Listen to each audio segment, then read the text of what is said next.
चलिए बेटा, मैथ्स के अंदर हमने पिछली बार 2.2 एक्सरसाइज के एग्जाम्पल 1 जिसमें कोफैक्टर्स निकालना था, और एग्जाम्पल 2 जो आपको मैंने करने के लिए दिया था कि मैट्रिक्स ऑफ कोफैक्टर, यानी कि वैसे ही कोफैक्टर्स निकालना था, खाली उसको मैट्रिक्स के अंदर अरेंज करना था। ठीक है।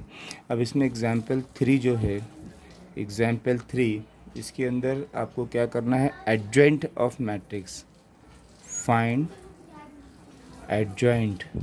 ठीक है। जैसा इसकी एग्ज़ाम्पल लिए फर्स्ट अगर, तो उसमें 2/2 की एग्ज़ाम्पल है, 2 - 3 3 5। ये आप कर सकते हैं। मैं सेकंड एग्ज़ाम्पल 3/3 के दिखाया था, जो एग्ज़ाम्पल कैसी है, 1 - 1 2 - 2 3 5 -2 0 -1। ठीक है। इसके लिए हमको सबसे पहले एग्ज़ाम्पल 2 दिखा रहा मैं आपको। सबसे पहले आपको मैट्रिक्स को नाम देना पड़ेगा। लेट ए मैट्रिक्स, ये 1 - 1 2 -2 3 5 -2 0 -1। ठीक है। अब इसके अंदर सबसे पहले आपको यहाँ पर जितने भी एलिमेंट्स है उतने आपको कोफैक्टर्स निकालना पड़ेगा, जैसा कि पिछली बार हमने निकाले थे। चलिए अब एक एक से हम कोफैक्टर्स निकालते हैं।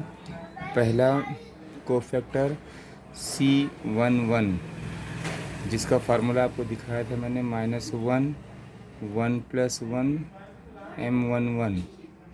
इसको हम सॉल्व करेंगे। -1 एक में एक मिलाए तो 2, और M11 इसको निकालना पड़ेगा आपको।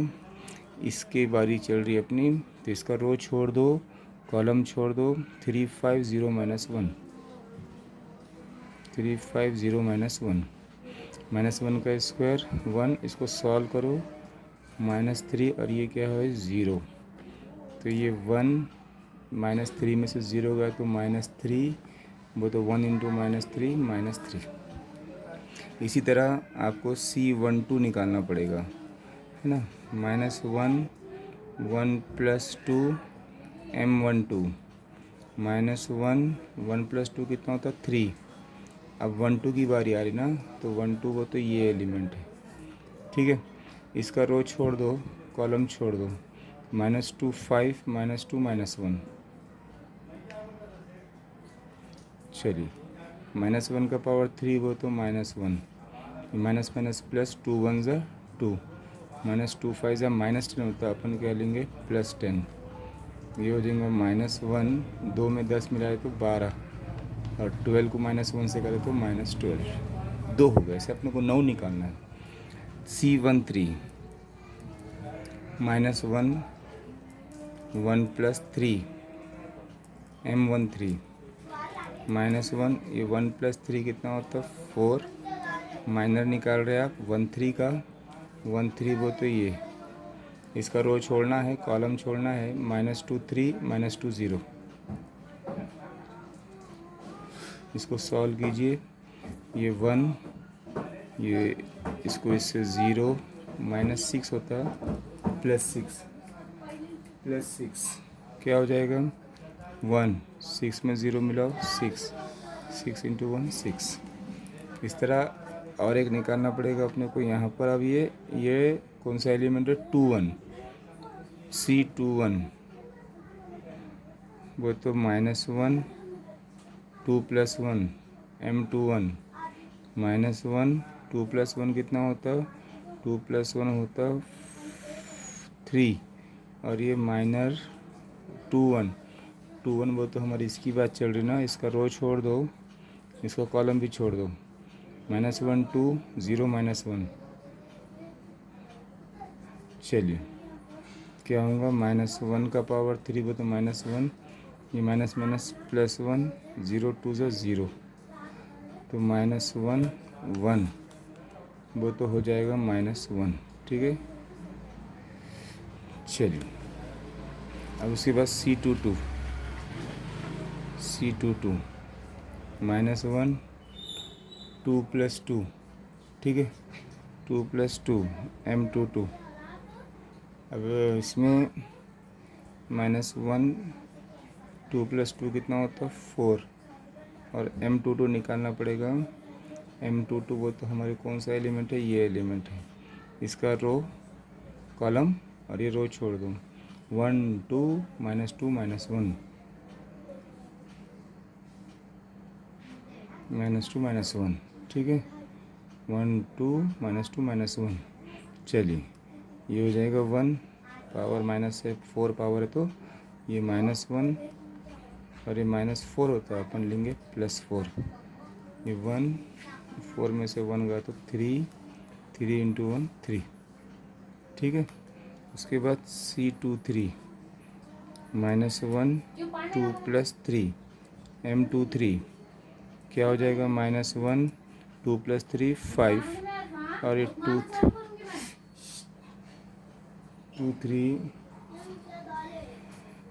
3 वो तो हमारी कौन सी एलिमेंट है, ये है ना। इसका हमको क्या है, रो छोड़ देना है, कॉलम छोड़ देना है।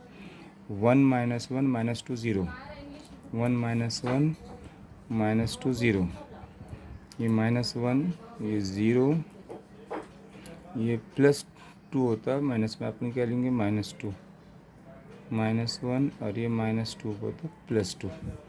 उसके बाद अगला जाएंगे हमारा C31 -1 3 + 1 m31 -1 3 + 1 4, और ये m31 वो तो हमारी बारी इसकी आ गई।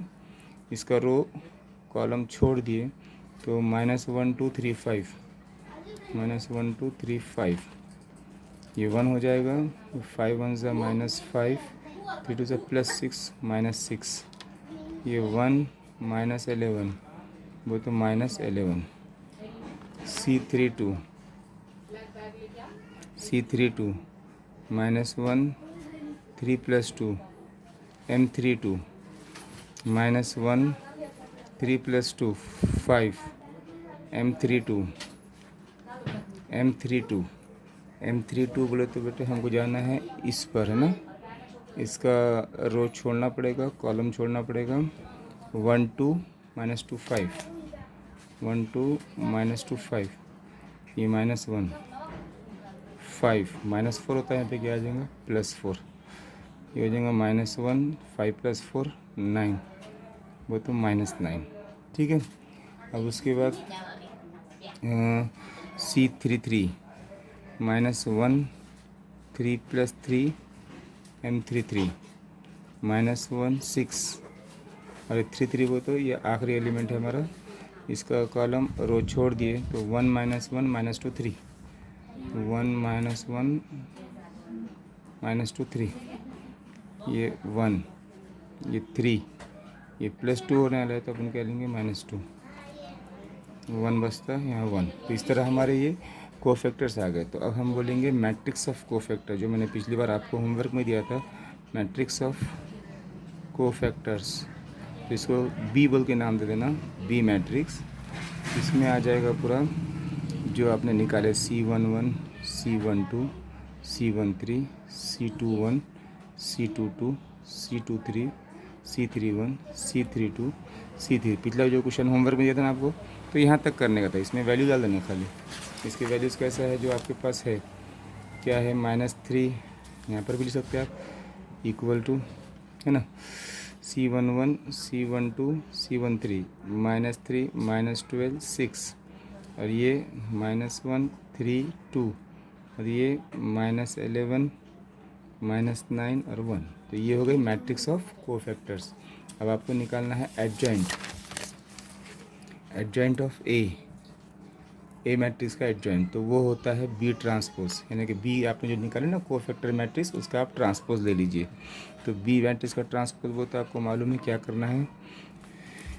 ज़रा बी मैट्रिक्स पर ध्यान दीजिए, ये है ना, इसका जो -3 -12 6, ये क्या है, ये रो है, तो क्या बन जाएगा कॉलम, -3 -12 6 -3 -12 6। उसके बाद दूसरा -1 3 2 -1 3 2, और तीसरा -11 -9 1, -11 -9 1, तो ये होगा तुम्हारा एडजॉइंट। ठीक है, तो इस तरीके से आपका एडजॉइंट निकलता है। तो एडजॉइंट ऑफ ए इस तरीके से आया -3 -1 -11 -12 3 -9। ठीक है, अब आपको एक क्वेश्चन मैं देने वाला हूँ एग्जाम्पल नंबर 4 करने के लिए। आपको आप इसको घर पे ट्राई कीजिए। आपके पास एक मैट्रिक्स दी वाली है, इफ़ ए 1 -1 2 3 0 -2 1 0 3। आपको वेरीफाई करना है। क्या वेरीफाई करना है? ए इंटू एडजॉइंट ए इक्वल है एडजॉइंट ए इंटू ए, और ये दोनों मिलके इक्वल है मॉड ए इंटू आई। तो आपको है ना 3 चीज़ें, ये भी निकालना पड़ेगा, ये भी निकालना पड़ेगा, ये भी निकालना पड़ेगा। ये आ गया इक्वेशन 1 डाल दो, ये आ गया इक्वेशन 2 डाल दो, ये आ गया इक्वेशन 3। अब एडजॉइंट है तो आपने निकालना सीख लिए, ये ऐसे निकाले एडजॉइंट है ना, एडजॉइंट है निकाले आपने। अब वैसे ये मैट्रिक्स है तो इसका एडजॉइंट निकालो, कोफैक्टर निकालो, नो कोफैक्टर निकलेंगे, उसका बी मैट्रिक्स नाम दो, उसका ट्रांसपोज लो, एडजॉइंट आ जाता है। फिर एडजॉइंट ए तो है तुम्हारे पास सवाल में, और एडजॉइंट तुम्हारे यहाँ से आएगा, दोनों का इंटू कर लो, इंटू करना था ना मैट्रिक्स को, उसको 1 नंबर, फिर उसका उल्टा इंटू करो। पहले एडजॉइंट ए लिखो, बाद में ए लिखो, और बाद में डिटर्मिनेंट ए, इसका डिटर्मिनेंट निकालो। डिटर्मिनेंट निकालना था ना आपको, डिटर्मिनेंट निकाल के आई क्या है आपको मालूम है? आई होता है 1 0 0 0 1 0 0 0 1। वो जो डिटर्मिनेंट है इसमें 5 आया, 3 आया, तो इसको मल्टीप्लाई करो, 3 1 का 3 3 1 का 3 3 1 का 3 बाकी 0 0 है ना। तो फिर तीनों साइड कैसे रहना? इक्वल रहना। तो इसका हर एक का तीनों का साइड जो आना चाहिए, मैं आपको हिंट बोल देता कि सबका आंसर कैसा आना है। जैसे ये इधर का है 11 0 0 आना, 0 11 0 0 0 11, तो ये दोनों का इंटू है, तो इसका भी जवाब ये चाहिए और इसका भी जवाब ये चाहिए, मतलब मॉड 11 आने वाला है, इतना बात तय। तो आप इसको घर पे कीजिए, कोशिश कीजिए, उसके बाद आपको इंशाल्लाह अगले इसमें इन्वर्स सिखाऊंगा मैं। ठीक है।